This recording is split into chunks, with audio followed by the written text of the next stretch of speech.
নমস্কার বন্ধুরা, খাওয়া দাওয়া চ্যানেলে তোমাদের সবাইকে জানাই সাদর আমন্ত্রণ। আজকে আমি তোমাদের জন্য পনির কাটলেটের রেসিপিটা নিয়ে এসেছি। তাহলে চলো তোমরা দেখতে থাকো, আশা করি তোমাদের ভালো লাগবে।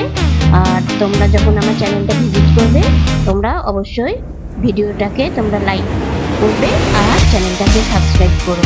তাহলে চলো বানাই। দেখো, পনির কাটলেটের জন্য যে ইনগ্রিডিয়েন্টসগুলো লাগবে আগে তোমাদেরকে সেগুলোকে দেখিয়ে দিই। তো লাগবে পনির, আমি 150 গ্রামের মতো পনির নিয়েছি, তোমরা তোমাদের প্রয়োজন মতো নিও।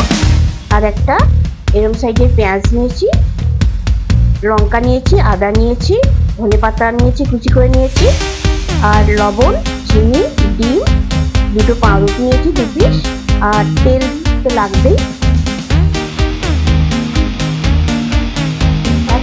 এখন আমি পেঁয়াজটাকে ছোট ছোট টুকরো করে কেটে নেব, কুচি করে নেব, আর লঙ্কা আর আদাটাকে আমি দেখো পেঁয়াজটা আমি কেটে নিয়েছি, এরকম একদম ছোট ছোট করে কাটবে, আর আদা আর লঙ্কাটাকে আমি বেটে নিয়েছি। এখন আমি পনিরটাকে গ্রেট করে নেব।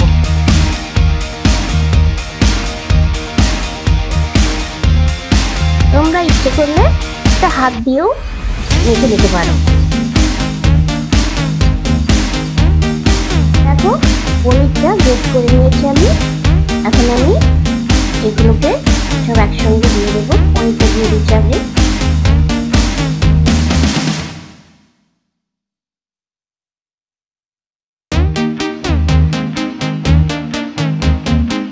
এবার একটু নুন চিনি দিয়ে দিচ্ছি, স্বাদ অনুযায়ী লবণ দিচ্ছি, কেটে রাখা পেঁয়াজগুলো দিয়ে দিচ্ছি,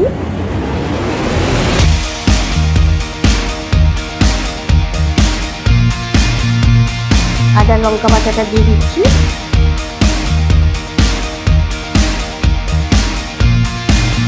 লঙ্কাটা কুচি করে রেখেছিলাম সেগুলো দিয়ে দিচ্ছি,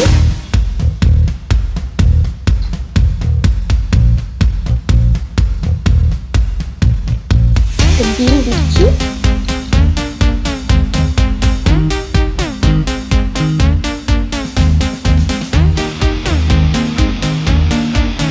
আর এই 2 পিস পাউরুটি নিয়েছিলাম আমি, এর ধারগুলো কেটে নিয়েছি।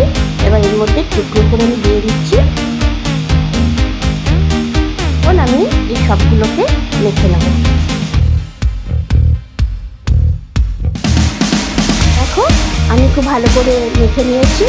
এবার আমি এগুলোকে কাটলেটের আকারে গড়ে নেব।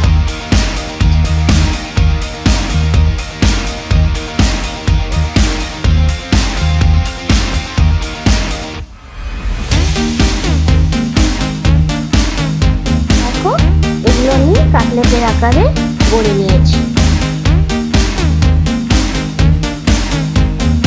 দেখো কড়াই চাপিয়ে দিয়েছি, কড়াই গরমও হয়ে গেছে।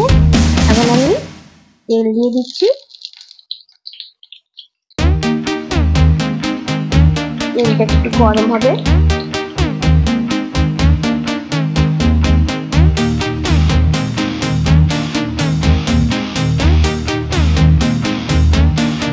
তো এখন আমি একটা করে কাটলেট ভেজে নেব।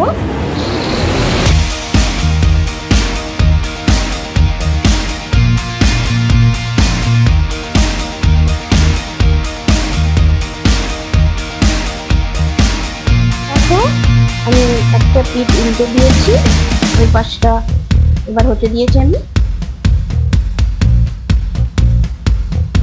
দেখো হালকা আছে, তোমরা বানিয়ে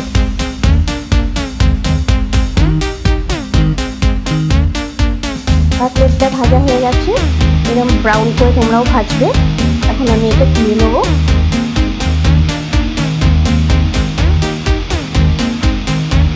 বাকিগুলো ভেজে নেবো আমি।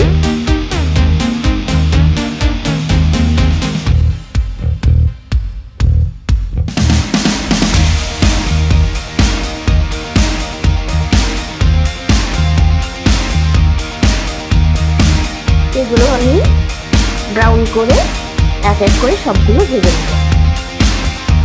তো এটা পনির কাটলেটের ফাইনাল লুক। আশা করি তোমাদের ভালো লেগেছে। আর এটা খুব ইজি আর একটা কুইক রেসিপি। কাটলেট বলতেই মাথার মধ্যে নানা রকম ঘোরে, কিন্তু দেখলে তো এটা খুব সহজেই বানানো যায়। তাহলে তোমরা অবশ্যই একবার ট্রাই করবে। তাহলে আজকের মতো তোমাদের কাছ থেকে বিদায় নিচ্ছি। আবার দেখা হবে একটা নতুন দিনে নতুন রেসিপির সাথে করে। ততক্ষণ তোমরা খুব ভালো থেকো। বাই।